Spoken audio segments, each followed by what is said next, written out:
everyone, welcome back to the channel. Today we are diving into one of the most talked about developments, Penrith, which will preview soon starting 3rd of October. Situated at the heart of the thriving Queenstown district, this project has everyone buzzing about its potential for lifestyle living as well as investment opportunity. We will first touch on the fact sheet, followed by the land price of Penrith and how it fares in comparison to the land price of those existing launches, as well as in comparison to the land price of upcoming launches. Then we will compare the possible launch price of Penrith with the newer resale condos in Queenstown. Then we'll talk about the rental potential as well as the future exit strategy and profitability. Lastly, we'll discuss potential objections for this project, followed by some final thoughts. Do me a favor, if you found this content useful, please remember to like and subscribe so we can gather more viewership. Okay, now let's go through the fact sheet. Penrith will be developed by Hong Leong and Gokoland. Their recent GFA harmonized launches such as Springleaf Residence and Lentor Mansion all fared really well on launch day, achieving 92% and 75% sold. From this preliminary information, we know that there will be a total of 462 units spanned across 2 towers standing 40 stories high. The unit types will start from 2-bed 1-bath to 4-bedroom, and the 4-bedroom will be the most rare with just 1 stack.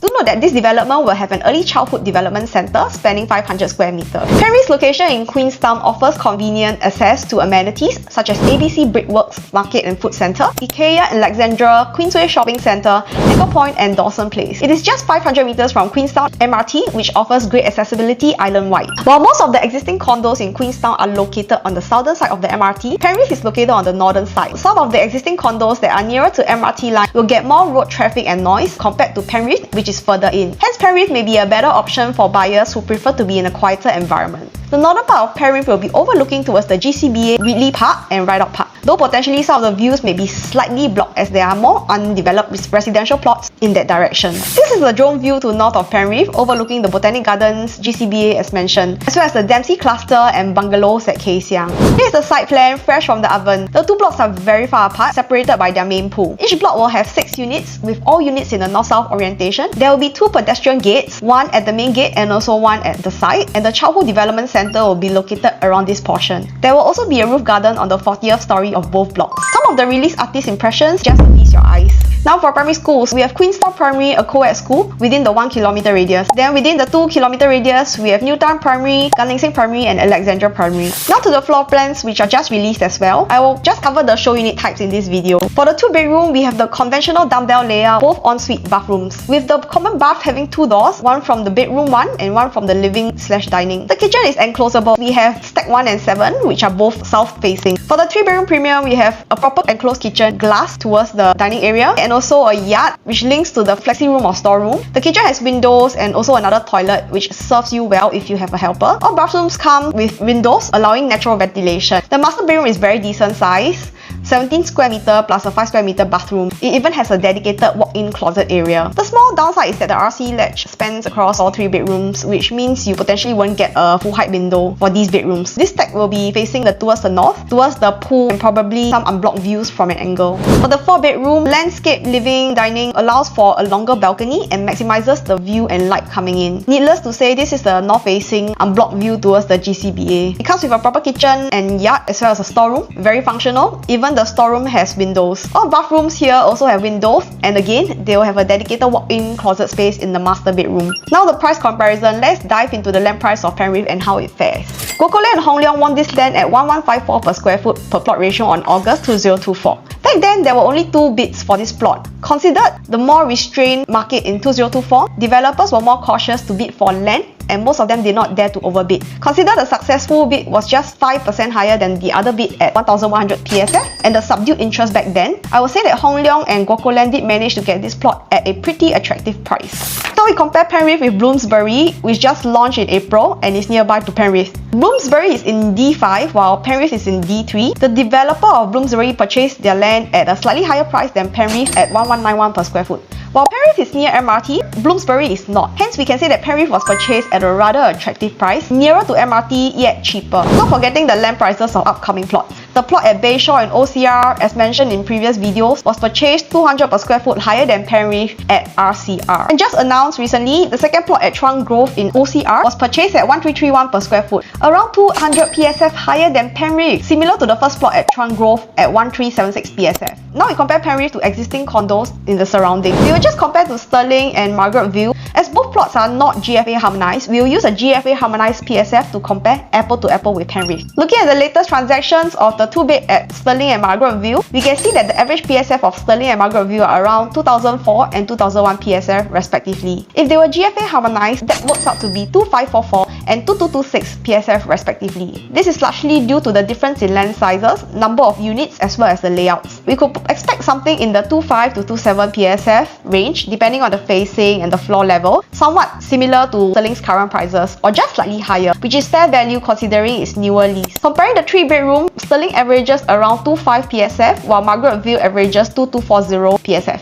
If GFA harmonized, Stirling will average around 2650 and Margaret View will be 2374 PSF. Comparing the 4-bedroom, Stirling averages around 25 while Margaret View averages around 2200 per square foot, similar to the 3-bedroom's PSF. If GFA harmonized, Stirling will average around 2650 and Margaret View at 2332 PSF. Now we look at the rental transaction of Stirling and Margaret View to determine the rough expected rent of Penrith. For the 2-bedroom, the average rental PSF is around 6.7 for Stirling and 6.5 for Margaret View. As Penrith will be the newest kid on the block when it TOPs, we will expect similar or higher PSF, say around 7 PSF. For the 3-bedroom, the average rental PSF is around 6.7 for Stirling and 6.1 for Margaret View. For the 4-bedroom, average rental is around 7 PSF for both Stirling and Margaret View. We will expect similar at 7 PSF or higher than that for Penrith. Now let's discuss the exit for Penrith. If you look in the vicinity, there are still 5 residential plots that have not yet been released and another 3 more potentially. Looking at the location of the other plots, Penrith would be the last plot nearest to Queenstown MRT. Penrith will definitely enjoy the first mover advantage, being the first GFA harmonized launch in the vicinity and nearest to MRT. Looking at the existing price trends of the 3 newest resale developments in Queenstown, we can see that the average PSF have increased healthily over the years. This gives confidence to buyers that despite having so many condos in the estate, prices still went up.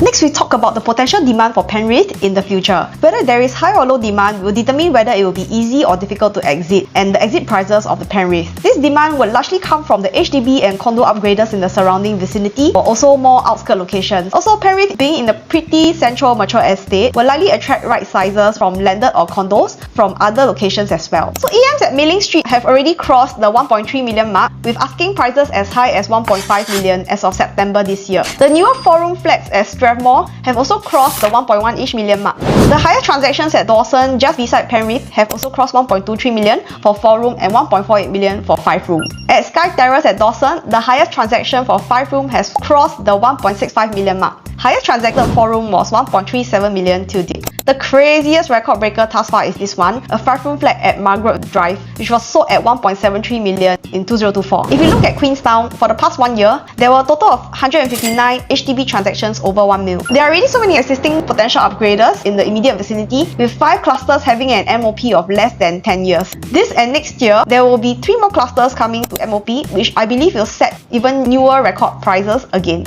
How so? Let me show you the calculation. In this case, we look at the 5-room flat at Sky Terrace at Dawson as an example. This was purchased at 532,000 as a BTO back in 2009. Fast forward today, it was sold at almost 1.66 million. Assuming the seller bought it at 35-year-old with an LTV of 425k, his current estimated outstanding loan will be 416k. After accounting for his expenses over the years and his estimated CPF refund plus accrued interest of say 234k, his estimated cash proceeds is 970k. Assuming he is now 44 years old with a monthly gross income of 15k with 1 month bonus and monthly car repayment of 2,000, his CBSR would have allowed him to purchase a condo of maximum price 2.248 million without any cash top up. Assuming he tops up 300k from his cash and CPF proceeds, he could purchase a condo of maximum price at 2.72 million. Looking at the estimated price matrix for Penrith, he could easily get a 3-bedroom there, supposedly if it falls in the 28 to 2009 PSF range. Penrith got so good, man. Now let's talk about the potential common objections. As Penrith is going to be 40 stories high, we can expect the price difference to be quite significant between the lower and higher floors. How will that impact your prices in the resale market? Let's take Stirling 2-bedroom transaction as an example. We can see that for these 624 square feet, same stack, level 2 was purchased at 1693 PSF and level 39 was purchased at 2023 PSF. So that's around a 300 PSF gap between level 2 and level 9.